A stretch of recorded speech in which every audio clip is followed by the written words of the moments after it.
Well, we're starting the trail. Very dramatic picture. Yes. Don't be this guy stuck in the canyon. And here we go. Thumbs up.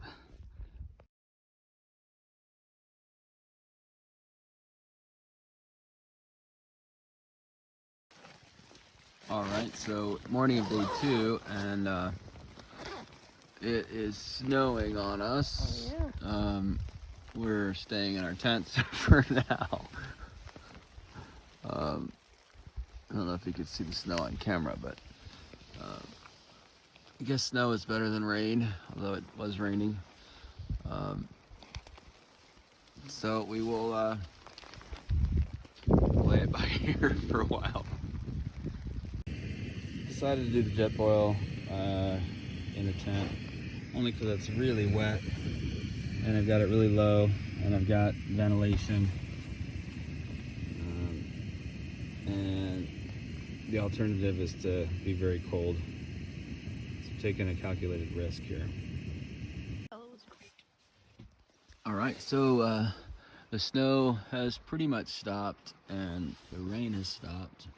Now we're just chilling and having coffee, and gonna have some oatmeal.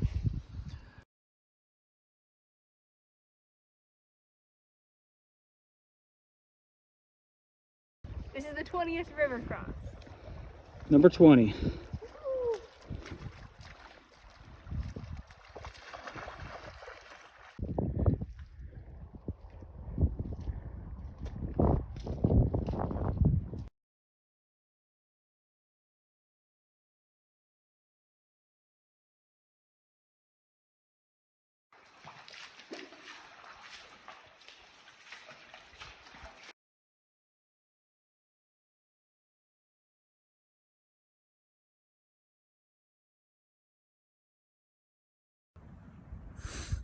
All right, so we had a little mishap with the Garmin InReach device.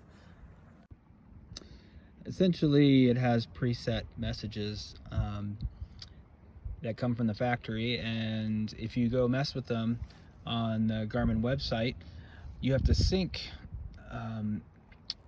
the InReach with the settings that you changed, or else the messages have not changed on the Garmin. However, they have changed on the website. And so essentially I sent a message which I thought was saying everything is good, we're doing fine. However, I had changed the messages and I accidentally sent we have a problem, getting help. And so lesson learned on that. And thank you to my wife, who has forgiven me for freaking her out. More to come. All right, we are at the end of day 1, and we missed the confluence, which we didn't think you'd be able to.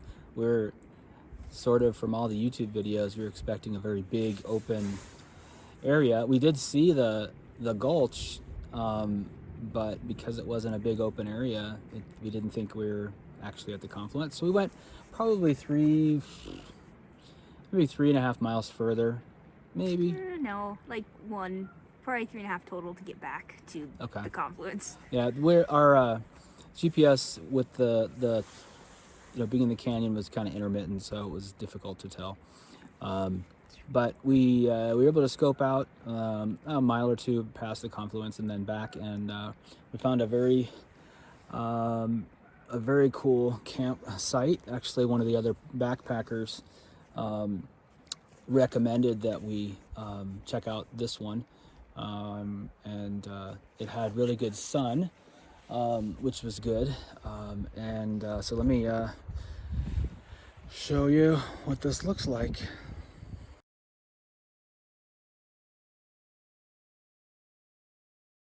All right, so we made it to a first real spring, which we're happy to find. I don't know this, we haven't gone far enough for this to be Big Spring, But there is a couple springs on the way here, and you can probably see it's even just dripping, which is great. That should make it not too long to fill up our Nalgenes. So we're gonna do that. All right, so we just found where it was dripping faster, and figured this will probably take the better part of maybe an hour, but across the way here's a little sandbar, so we'll at least stop and have a snack, and we'll see how this does, see if it goes fast enough for us. So we made it to the confluence, and just from the YouTube videos, I expected this great and powerful confluence to be just a bigger area, though it's huge and majestic. Don't get me wrong, I just expected from the videos it looked like the opening or this area was bigger.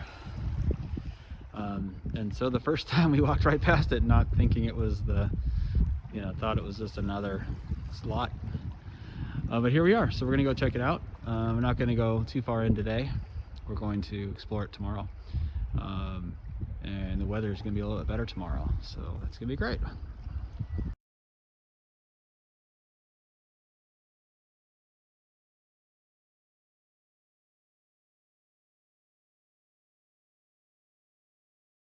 But about these tents, so we chose to do two one-person tents, sort of randomly, but because we wanted it to be something that each of us could do. If we wanted to take it ourselves, we could take your solo tent, and then also we set them up. Can't really see from this view, but we set them up facing each other, so it's kind of a nice little setup. Works better when it's not wet out, but so that's the setup, and hopefully we'll be out on the river here in a little while. Being pretty new backpackers, we definitely could have packed lighter. We didn't weigh our packs, but they're pretty heavy. But it's just 7 miles or so this first day, and we're gonna set up camp, and then day pack into Buckskin. So that'll be a little bit easier, and we will learn from it and maybe pack lighter next time.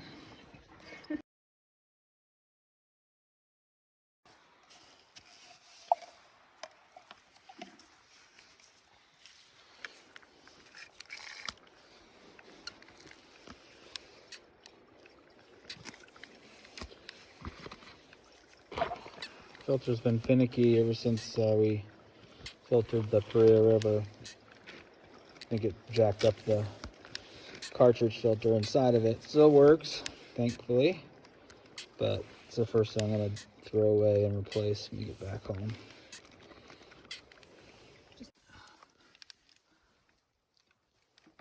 So we have a debate on what this filter name, how you pronounce it. Move your hand. I've been saying Catadine. I don't know why, just decided to. But apparently there is a mountain, Katahdin. In Maine. And that might be how you say it and what this filter is named after. This is the filter we've been using. It's recommended by a friend. This is the first time we've actually used it in the field.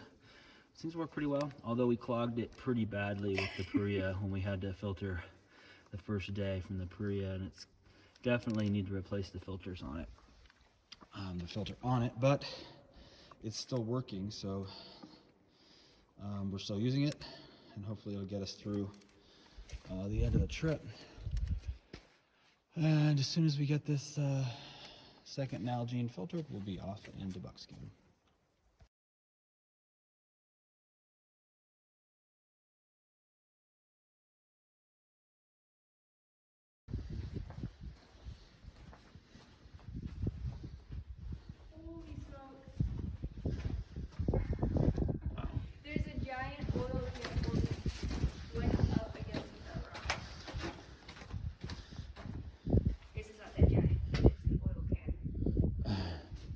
An oil can?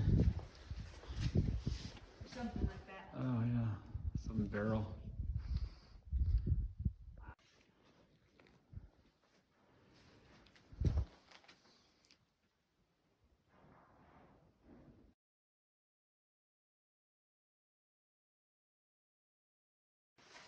All right, we had our first pretty serious obstacle in Buckskin. You can't really see it here, but we had to get past these boulders and under them and to the side. It was fun. And then we made it up this piece here, and now we're back in the clear. Here we go.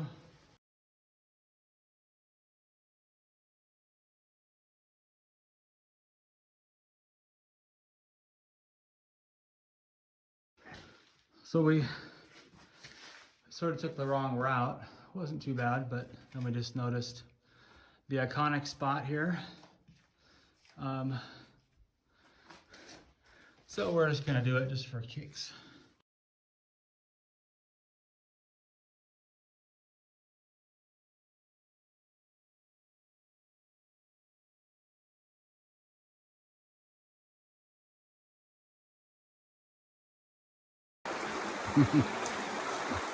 We're making our way. Lots of feet pain, but we're gonna do it.